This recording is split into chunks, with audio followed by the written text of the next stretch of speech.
Para 1923, el pueblo tenía apenas 150 habitantes. Entre ellos una persona a quien solo se le conocía como Juana. Juana era una mujer de edad avanzada, con cabello completamente cano, el cual siempre lucía descuidado. Ella tenía una nariz prominente y era de complexión muy delgada. Eso, junto a su extraña actitud y misteriosa personalidad, la hicieron ganarse el apodo de la bruja. La gente no sabía mucho sobre ella, pero algunos decían que había sido de las primeras personas en habitar el pueblo. Era muy reservada y nunca hablaba con nadie.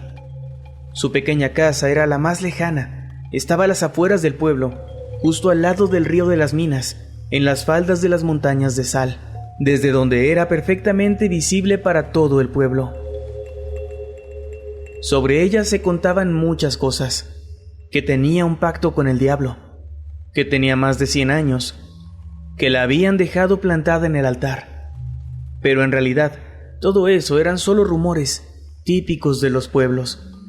Lo único que se sabía con certeza era que tocaba el violín, ya que todas las noches a las 9 en punto se escuchaba el sonido del instrumento, siempre la misma melodía melancólica que le ponía los pelos de punta a los habitantes del pueblo, tanto a los niños como a los adultos. Las madres no dejaban a sus hijos jugar cerca de la casa de Juana, y los jóvenes no se atrevían a ir, ni siquiera durante el día.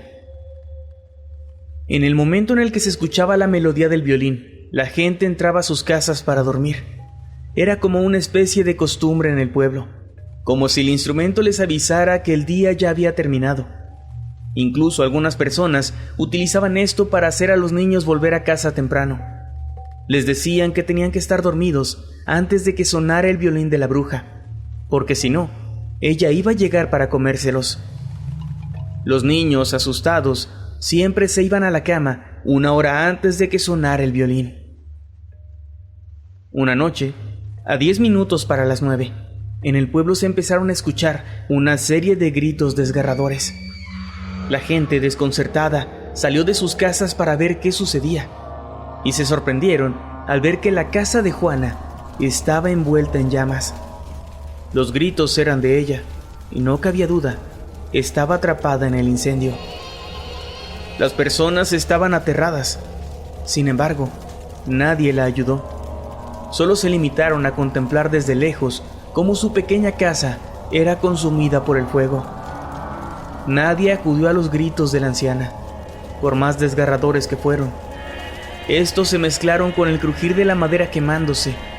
Pronto se convirtieron en sollozos y después solo hubo silencio. Fue hasta la mañana siguiente cuando la policía llegó al pueblo. Los oficiales entrevistaron a los vecinos y ellos aseguraron no haberse dado cuenta de lo que había pasado. Los policías encontraron los restos calcinados de la pobre mujer.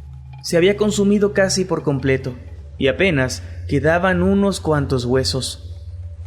Como Juana no tenía familia ni amigos, el comandante Alfaro decidió que lo mejor sería enterrar sus restos en el jardín de su propia casa, o lo que quedaba de ella, pues de esa forma ahorrarían bastante tiempo, así como trabajo y papeleo. Después de todo, nadie la iba a extrañar, ni tampoco iban a reclamar sus restos. El joven oficial Medina, su compañero, estaba en total desacuerdo con su superior, pero no hubo nada que pudiera hacer. Aquel hombre, después de todo, era capaz de dispararle ahí mismo, solo por cuestionarlo. Finalmente los oficiales se marcharon, dando el caso por cerrado y dejándolo como un incendio accidental. Las personas estaban desconcertadas. Algunos se sentían muy culpables por no haber hecho nada. Sin embargo, todos estaban de acuerdo en algo. Por fin descansarían de esa mujer. Por fin estarían tranquilos y no los molestaría más aquel maldito violín. Pero esa misma noche, mientras la gente se disponía a dormir y dieron las 9 en punto, un escalofrío colectivo recorrió el pueblo, cuando escucharon un sonido que conocían perfectamente. Nadie lo podía creer, pero era inconfundible. Se trataba del violín de la bruja. Era aquella misma melodía que siempre sonaba a esa hora. Las personas entraron en pánico y se encerraron en sus casas. Era imposible, y sin embargo, ahí estaba. El sonido era agudo y penetrante, y no podían evitarlo. Era casi como si sonara dentro de sus cabezas. Horrorizados, se cubrían los oídos con las manos o con sus almohadas, muriendo de miedo durante casi 4 minutos, hasta que finalmente la melodía terminó. Nadie podía comprender lo que estaba pasando. Sin embargo, todos estaban comenzando a sospechar lo que para ellos era muy obvio. La bruja había logrado escapar del infierno y había vuelto para atormentarlos. Los días y noches siguieron pasando y siempre era lo mismo. Ese sonido infernal aparecía a las 9 en punto. Durante semanas, además de la melodía, nada más ocurrió. Pero una noche, el violín no sonó. Las personas del pueblo se alegraron, pensaron que todo había terminado. Pero no podían estar más equivocados. Era solamente el inicio, pues el verdadero terror inundó de lágrimas el pueblo, cuando los niños comenzaron a desaparecer. El primero fue Pablo, el hijo del herrero del pueblo. Él desapareció la primera noche que el violín no sonó. Todos los vecinos lo buscaron por todas partes, pero jamás lo pudieron encontrar. Los meses pasaron y la melodía seguía escuchándose cada noche, hasta que de nueva cuenta, el violín no se escuchó, y esta vez desapareció una niña pequeña, hija de una familia de carniceros. Y así, una noche cada mes o cada 2 meses, el violín no sonaba, y la gente ya sabía lo que eso significaba. Sabían que un niño iba a desaparecer. Los padres, asustados, se quedaban toda la noche en vela junto a sus hijos para poder cuidarlos, pero tarde o temprano se quedaban dormidos y al despertar, el niño ya no estaba más con ellos. Para 1928, ya no quedaban más niños en el pueblo, con excepción de uno, yo, que en ese entonces tenía ya 16 años, y aunque técnicamente no era más un niño, sí era el más joven del pueblo. Y cuando no hubo más niños, los adultos fueron quienes empezaron a desaparecer. La gente ya no aguantaba más. Sabían que la bruja era la responsable de todo esto, pero no sabían cómo detenerla. Un día, los 89 habitantes que quedábamos en el pueblo nos reunimos. Todos estaban furiosos, y aunque estaban también muertos de miedo, decidieron ir juntos hasta el lugar donde estaban enterrados los restos de la bruja. El plan era muy simple: exhumar sus huesos durante el día, pues ella solo aparecía de noche, y llevarlos a otro sitio alejado del pueblo. Ellos creían que así la bruja nos dejaría en paz. Todos caminaron a la colina donde solía estar su casa. De ella solo quedaban unos cuantos maderos carbonizados y una mancha negra de hollín en el suelo, formando un círculo perfecto donde no había vuelto a crecer hierba alguna. Antes de que pudieran acercarse lo suficiente para desenterrar a Juana, la multitud quedó paralizada. Yo lo vi todo desde el pueblo, pues mis padres me prohibieron acompañarlos. El violín comenzó a sonar, y todos vieron cómo algo salía de entre la tierra. Se trataba de un espectro verdaderamente horripilante, un esqueleto calcinado, con algunos trozos de piel quemada aún adheridos en él. Llevaba un largo vestido harapiento de color negro, y mechones de cabello blanco flotaban sobre su cráneo. El ser portaba un viejo y carbonizado violín, del cual emanaba una melodía infernal. El espectro flotó desde su tumba clandestina hasta la cima de una pequeña colina. Pasó justo frente a la gente del pueblo, interpretando su melodía sin prestarles atención. Siguió tocando su violín, que por primera y única vez sonó a las 5 de la tarde, a plena luz del día. Las mujeres y hombres del pueblo comenzaron a arrojarle piedras, pero éstas solo atravesaban su maltrecho cuerpo etéreo. Enfurecidos, todos comenzaron a gritarle reclamos e insultos, y fue solo entonces que el espectro se giró para mirarlos. Flotando, se acercó hasta quedar frente a la muchedumbre. emitió un grito gutural que hizo a todos callarse y paralizarse del miedo. Una mujer entre la multitud le preguntó: ¿por qué haces esto? ¿Por qué nos atormentas? ¿Por qué te llevas a nuestros hijos? ¿Qué te da el derecho de hacernos esto? Maldita bruja. La mirada del espectro se fijó en ella y le respondió con una penetrante voz de ultratumba: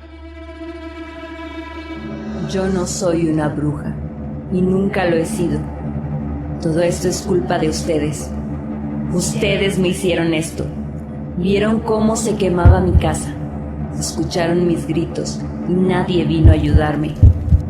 Todo por su estúpida idea de que yo era una bruja, cuando no era más que una mujer que vivía sola, lejos de todos, tratando de no molestar a nadie, siendo juzgada por mi apariencia, siendo temida sin razón, consciente de las cosas horribles que decían sobre mí, sufriendo en silencio cada día por su rechazo, tocando el violín, que era lo único bueno que me quedaba en la vida, el único recuerdo de que alguna vez pude ser feliz. Ni siquiera después de mi muerte me mostraron algo de respeto. Dejaron que me enterraran aquí, como un animal. Pero ahora puedo hacer algo que antes no. Ahora puedo ser lo que decían que era. Puedo llevarme a sus hijos, puedo llevarme lo que más aman, y ustedes ya no pueden hacerme daño. No podrán salir nunca más del pueblo. Los vigilaré y no los dejaré ir. Estarán atrapados aquí, conmigo, hasta que todos paguen por lo que me hicieron. El espectro se elevó aún más alto, unos 4 metros sobre la gente del pueblo, y entonces dijo: ¿Quieren que les devuelva a sus hijos? ¡Aquí los tienen! Abrió la boca, y de ella comenzaron a salir litros y litros de sangre, mezclada con huesos y trozos de carne. Una asquerosa mezcla que cubrió por completo a las personas, impregnando su piel y sus ropas con los restos de sus hijos muertos. Algunos pequeños cráneos irreconocibles, así como trozos de ropa y zapatos de niño, quedaron esparcidos por el suelo. Habiendo hecho esto, el espectro volvió bajo la tierra, mientras todos corrían gritando y llorando de vuelta a sus casas. Esa noche, mi conciencia llegó a su límite. Yo sabía una parte de esta historia que nadie más conocía. Me acerqué a mi madre y le conté la verdad. Le confesé que yo era el responsable de toda esta desgracia. Mis manos estaban manchadas con la sangre de mis amigos y familiares.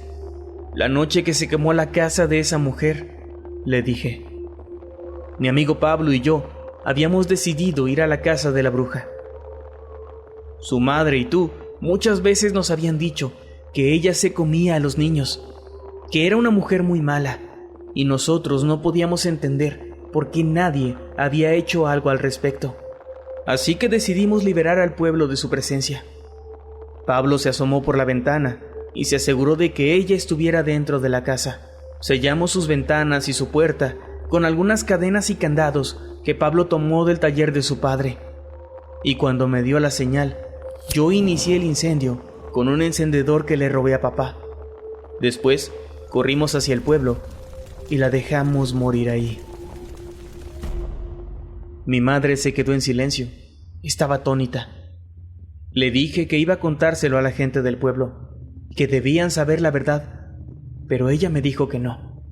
Dijo que nadie debía enterarse, o ellos mismos me iban a matar, o peor aún, me entregarían con la bruja.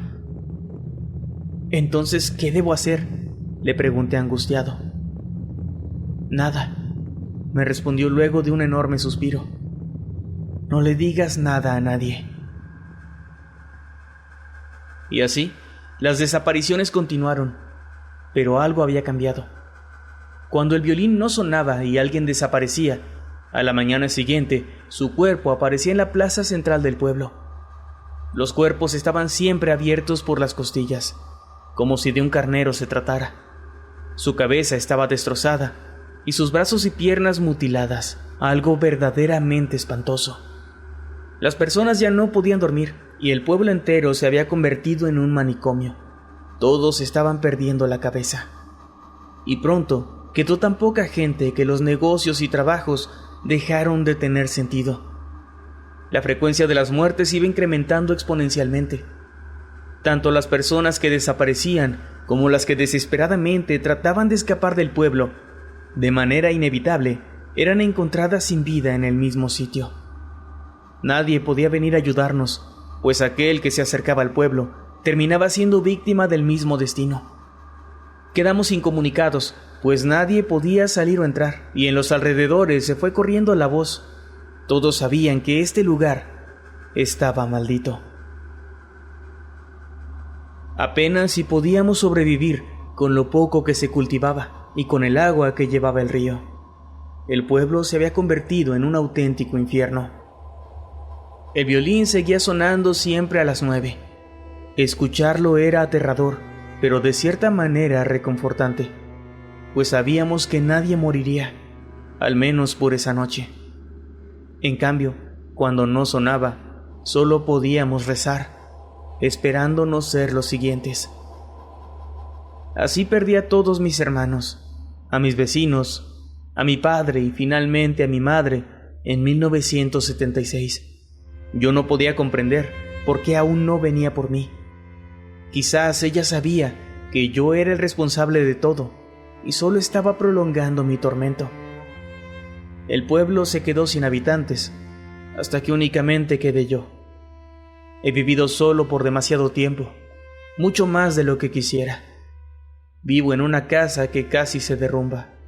Paso mis días y noches sentado en una mecedora, con una taza de café en la mano y mi escopeta en la otra. Aunque sé que estar armado no me va a servir de nada. Ahora tengo más de 100 años y deseo la muerte con todas mis fuerzas. He perdido todo lo que tenía. No tengo nada por qué vivir. Supongo que es lo que merezco, por haber hecho lo que hice, por matar a una mujer inocente y condenarla al sufrimiento eterno. Sé muy bien que merezco esto, y sin embargo, aunque deseo la muerte más que nada en el mundo, también estoy aterrado. Aterrado por el destino que me espera. Sé que me ha dejado para el final. Sé que el peor de los castigos está siendo guardado para mí. La melodía de ese violín me la sé de memoria, y después de tantos años de escucharla, no puedo sacarla de mi mente. Dejo este relato escrito como la única prueba de que alguna vez existí, para que tal vez algún día alguien conozca mi historia, para no quedar en el olvido. Sé que hoy finalmente enfrentaré mi destino. Sé que al fin ha llegado el día. Lo sé, porque son las 9 en punto, y hoy no escuché sonar el violín de la bruja.